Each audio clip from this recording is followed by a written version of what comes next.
Hey guys, welcome to the Bourboneering podcast. I'm your host, Austin. Let's get started. So today I'm talking about whiskey recommendations, specifically how to give a whiskey recommendation. This is inspired by the most common question I get, and that is, what is your favorite bourbon or whiskey? What is your go-to whiskey? Things like that. Answering that is like answering, what's your favorite child? It can't be done. Now, it may change from time to time. You might have a favorite whiskey at the time, but it's hard to answer that of all the whiskeys you had, at least for me personally. So I thought about it. Instead of answering that question, I think I'd give the asker a suggestion or a recommendation of a whiskey or a bourbon to try. And I got to thinking about how to do that. Other than just saying, hey, you should try this, you should like it. I thought about crucial information anybody would want to know about that whiskey before they try it, and thought it would be a good idea to include that in a recommendation. Now, this all stems from, most recently, a buddy of mine, John. He is the co-host of the Out the Box podcast on Spotify. Him and his buddy James Luffy. And if you're into LSU sports or Saints football or sports in general, go check them out on Spotify. They're an awesome show, and they're keeping content rolling even through this quarantine sportsless time. So definitely go check them out. But anyway, I asked them what is their favorite bourbon or what is their go-to whiskey. John is just getting into whiskey. I think James has a little bit more experience than John does. But I asked them the question, and they answered it on the show, and they threw it back to me. James answered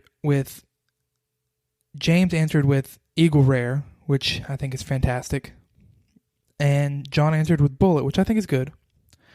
And then they asked me personally, who do I think had the better pick, and B, what would I answer that question with?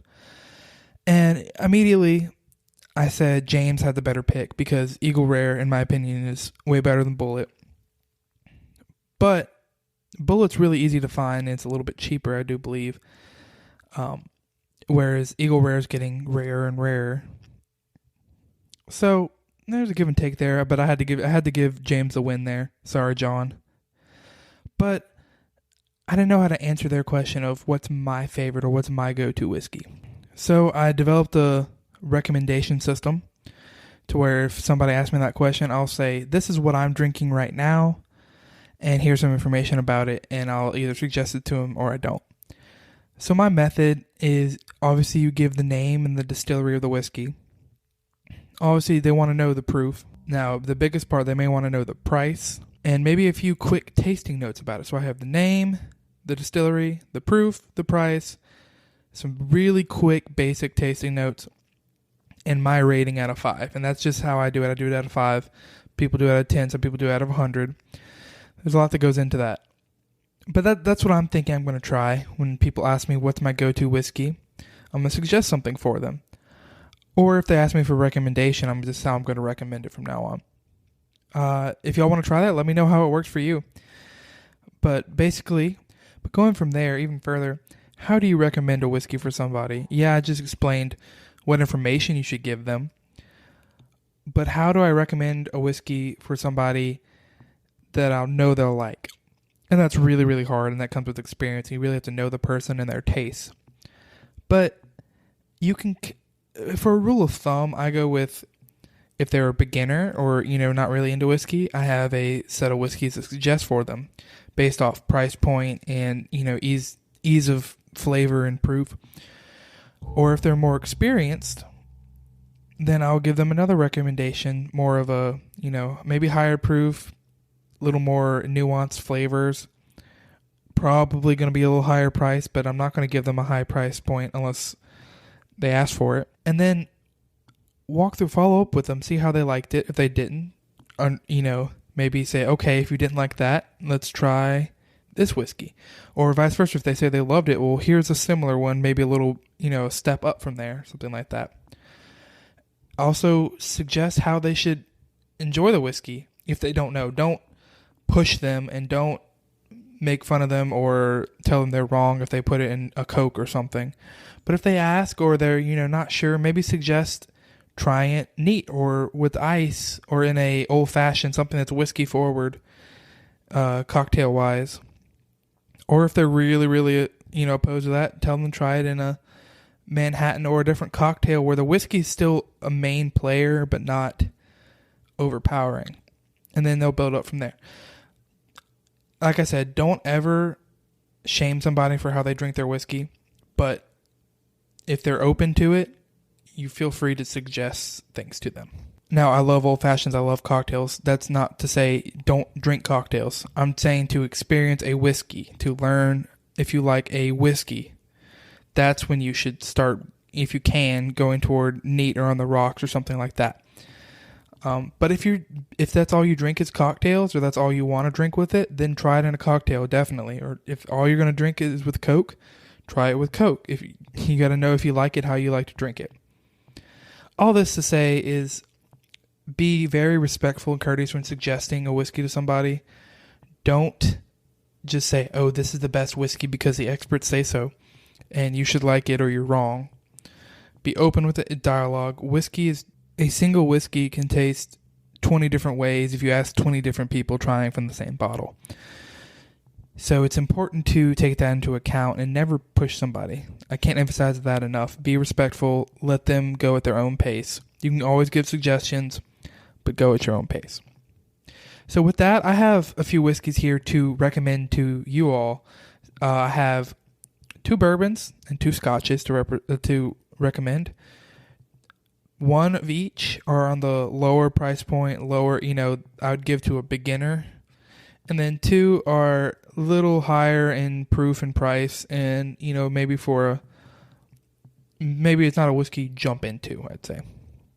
Anyway, to start with on the scotch side, I got one of my classic budget scotches, Monkey Shoulder. Monkey Shoulder is 43% alcohol, and according to my sources, the average price around the U.S., it's not MSRP, this is the average price, is $32.38. And that's a little more than I paid for it, but I bought this bottle, 6 months ago, so something could have changed. I bought it for about $23, which is way cheaper than this average, but it is an average. Quick notes on the nose, I got salted butterscotch, a very sweet butterscotch candy, but with a little bit of salt in there. On the palate, I got that butterscotch, but the sweet tea note, almost, sugary with a little bit of tannic at the end. And finally, in the finish, it was short, but it was sweet and it was good. So that's Monkey Shoulder. I gave it a 3.8 out of 5 on this drinking. That's my baseline beginner scotch recommendation right now. My bourbon beginner recommendation, and again, this is just what I had on the shelf. I didn't pick any barrel picks or anything. I just wanted to go with something that's readily available and on the shelf. I went with Four Roses Small Batch, which is kind of the step up from what they call Yellow Label. Four Roses Small Batch. It's 45% alcohol, and its price point is $33.51, so $33.51, and that's a nationwide average in the U.S. I gave it a little bit lower rating. It's 2.9 out of 5, but it's a great beginner bourbon. A little sharp on the nose, but very floral. It's very interesting. It's not a sugar bomb.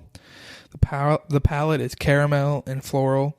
It's a little sweeter on the palate than it is on the nose, but it's a great beginner, like I said. And the finish is a little bit longer. It's about a medium. It's definitely floral and it's got a little bit of barrel bitter in there. It's an all-around good bourbon for the price and for the availability. Again, 2.9 out of 5, so it's above medium. It's not as good as Monkey Shoulder, in my opinion, as a beginner whiskey, but for bourbon, it's a good representation of what you can get easily. Now, moving on, going back to Scotch, but on the, more experienced end, I still want to do something readily available, relatively low price. And so I went with Brooklotic Classic Lottie, the blue painted bottle. I love this bottle. It's 50% alcohol. Its average price is $54.52 in the U.S. It's about what I paid for it. So as far as scotches go, it's medium to low on price, but not on taste. It's delicious. The nose is rich smoked butterscotch. The palate, I get a salty salty forward, but like a smoked butterscotch whiskey. And finally, the finish is medium to long, and the smoked butterscotch just lingers. It's fantastic. I give it a 4.2 out of 5. It's one of my favorite scotches, and it's, again, not a super expensive scotch as far as scotches go. Now, finally, my step-up bourbon that I'd recommend to somebody is a Henry Mckenna single barrel.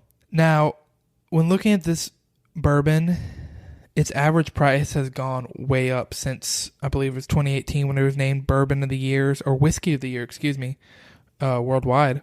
And you got to be careful with the price here. I wouldn't recommend it past the nationwide average. Some people wouldn't even recommend it at this price. But right now, the nationwide price is $42.85. I'm not going to go crazy at that price, but I might pick it up if I'm out. Now, it's a bottled and bond, so that means this is a 10-year-old single barrel, so it's 10 years old, but it's 50% alcohol, and the nose is floral, but it's not like the Four Roses floral. It's like a rich floral. Not sharp at all, very smooth on the nose. The palate is very oaky in a good way.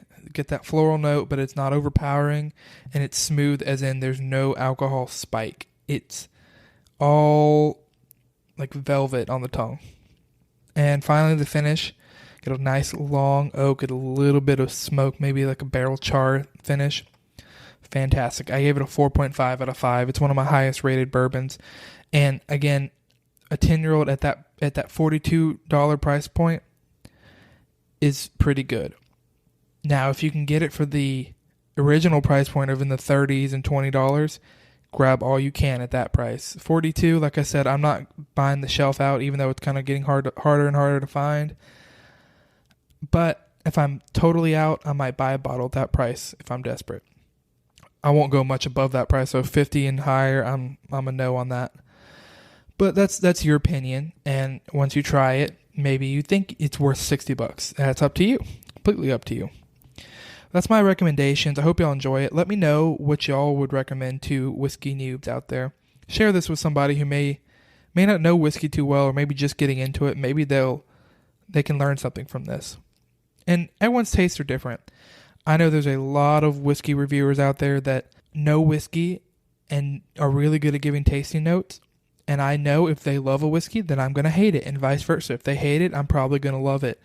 And that might be you with my reviews. That's fine. Don't give up on me, please. That just means we have different palates. Anyway, thanks for listening, everybody. I hope you'll have a great day. I'm recording this on Mother's Day. I hope all the mothers out there had a great Mother's Day. Hope everyone's staying safe in this pandemic, this ongoing pandemic. And go check out the Out the Box podcast if you're into sports.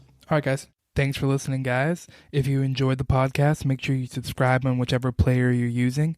Leave a comment and leave a 5-star review if you can. Once you've done that, go follow me on Instagram at Bourboneering, or on Twitter at InBourbon, or go like our Facebook page, Bourboneering. All this, as well as my Prestige Decanter affiliate link, and a link to sign up for a weekly newsletter, are all below. Thanks for listening, everybody. Cheers.